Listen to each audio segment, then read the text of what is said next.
The best Land Rovers for your off-road adventures.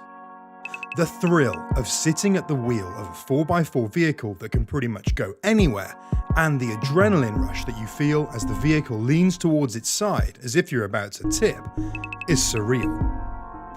A Land Rover SUV offers more than simply beautiful looks. These models are more than capable of doing any task you can think of, because they were made to go on the world's toughest off-road expeditions. Now, for those of you Land Rover lovers, if you're about to have your first Land Rover off-road driving experience, as a fan myself, I believe that it's my duty to warn you that it's very addictive. Whether you are new to off-roading or an experienced veteran, the off-roading experience will be something you and your buddies will cherish for a very long time. Now, there are a bunch of things that you should keep in mind before getting behind the wheel of an off-road vehicle for the first time. The most important one is the choice of vehicle, of course.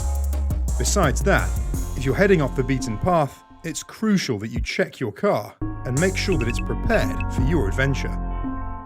So, for today's video, as you can see by the title, I'm going to talk about the best Land Rovers for your off-road adventures. Let's get into the video. Watch the video until the end and consider subscribing if you enjoyed watching. That said, let's move on to the main topic for the day and pick out the most iconic Land Rovers that every Land Rover enthusiast should drive. So the first Land Rover that I'm going to talk about is Camel Trophy 110 Defender. One of the best vehicles for off-road adventures is the 110 Defender, and the Camel Trophy variant is one of the most capable models available. The Camel Trophy was a journey that crossed continents and put Land Rovers through the most challenging terrain in places like Madagascar, Mongolia, Zaire, Siberia and Borneo. The 2.5-litre 300 TDI turbo diesel inline-4 that powers the 1998 Camel Trophy Off-Roaders Land Rover Defender is mated to a 5-speed manual transmission. A Mantec steering wheel, fuel tank guards, Warn winch, Brown Church bull bar, Hella spotlights, roll cage and Michelin XZL tyres are included as standard equipment. The adventure is worthwhile for this Defender. The second vehicle is the Land Rover Series 2A Pink Panther. The Pink Panther, often known as Pinky, is a customised Land Rover Series 2A that was created for the British Special Service, which participated in Middle Eastern desert warfare. Although the colour choice may seem strange, it is thought to have been the best livery for hiding cars in the desert, especially at dawn and twilight. 4 gasoline tanks, a heavy-duty suspension, sand tyres, front and rear differential guards, and a spare tyre mounted to the front were all standard equipment on these vehicles. For military use, it also included a general-purpose machine gun, an anti-tank weapon, rifles, and grenade holders. For $82,600, this iconic Rover is the least expensive military vehicle that non-military buyers can purchase, even with that price tag. Next up, I have the Bowler Bulldog. The Bowler Bulldog is a powerful race and road vehicle recognised for its success in rally racing. The car's powertrain options are either gas or diesel V6 engines from the Range Rover Sport. The most common option for rally raiding is the 280 horsepower diesel engine because it can finish the 250-mile rally stage without stopping with a significantly smaller tank. It employs the Land Rover 8-speed ZF gearbox in conjunction with the astute cooler designed by Bowler for the transmission. The Bulldog may appear strange at first, but it is unquestionably the greatest vehicle for use in extremely arid situations. Moving on, let's talk about the 110 SVX Spectre Defender.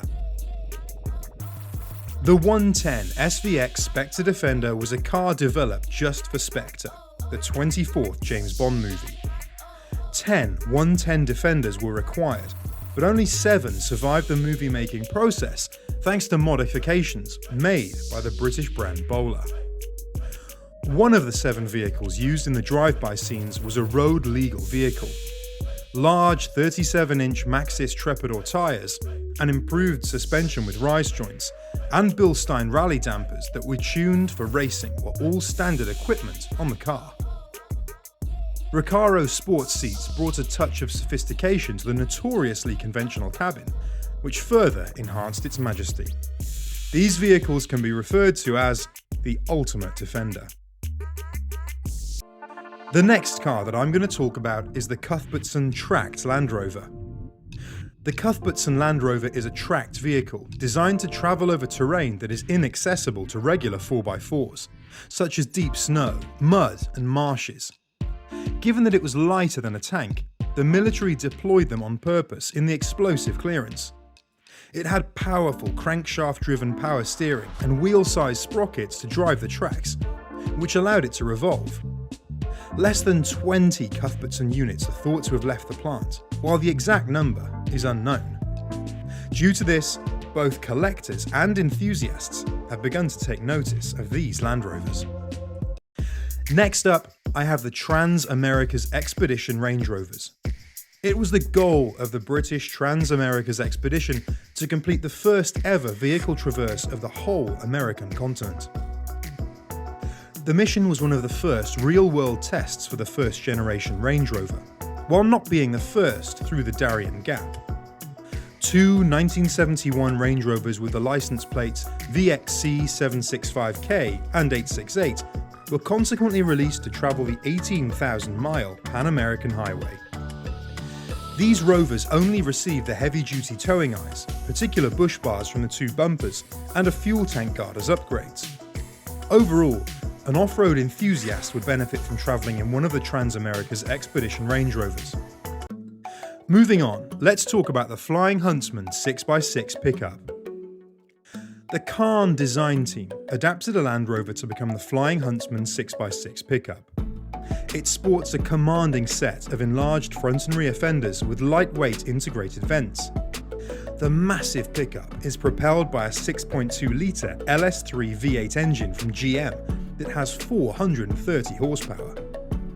Along with the picture, numerous wheels, open cargo area and diesel engine that comes standard with this car, which is only created in a limited quantity of 20 units annually, one will also receive a plaque with the names of the team that coach-built the vehicle. Every off-road enthusiast should drive a Land Rover that is as iconic as the Huntsman 6x6 pickup. Moving on, I'm going to talk about the Land Rover Discovery. Land Rover Discovery is one of the cheapest 4x4s on the market. When it comes to the Discovery, there are undoubtedly two sides to its character. One that will get you through some of the toughest terrain you're likely to encounter on an off-road trail without incident, and the other that could potentially drain you dry if you're depending on a third-party mechanic or dealership to handle any inevitable issues for you. The Discovery didn't arrive on American soil until 1994 as a four-door model, and when it did, the only engine available was a well-known 3.9-litre aluminium V8 that had been adapted from a 1960s Buick vehicle. This motor, which produced a meagre 182 horsepower, was modified in 1996 with a stronger engine management system and enhanced internals. The Discovery stood apart from other SUVs of the time in its class, such as the Toyota Land Cruiser, all thanks to its enormous greenhouse, which gave second-row passengers tall side windows and distinctive glass panels in the stepped roof, giving them a panoramic view of the harsh terrain around them. Along with strong axles up front and down back, it also added excellent approach and departure angles.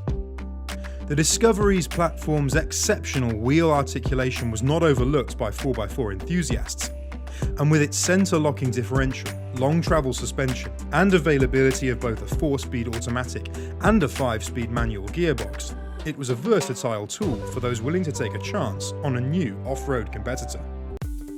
And lastly, I have the Land Rover Hot Rod. Despite some cringing, this renegade Land Rover Hot Rod embodies everything admirable about British motor history. This Landy's grille is from a 1948 Series 1, and the rest of the front end is a Frankenstein's monster made of components from later models. It has been attacked with a grinder and welder used with what seems like reckless abandon, yet it definitely exudes ingenuity.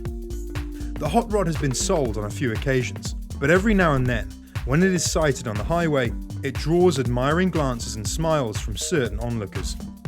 Overall, it takes a Land Rover fanatic to operate this car. That said, this is it for today's video. I hope that my video was insightful and you enjoyed watching it. If you're a Land Rover enthusiast like me, there are more exciting Land Rover videos on my channel that you can check out. Thanks for watching. See you next time.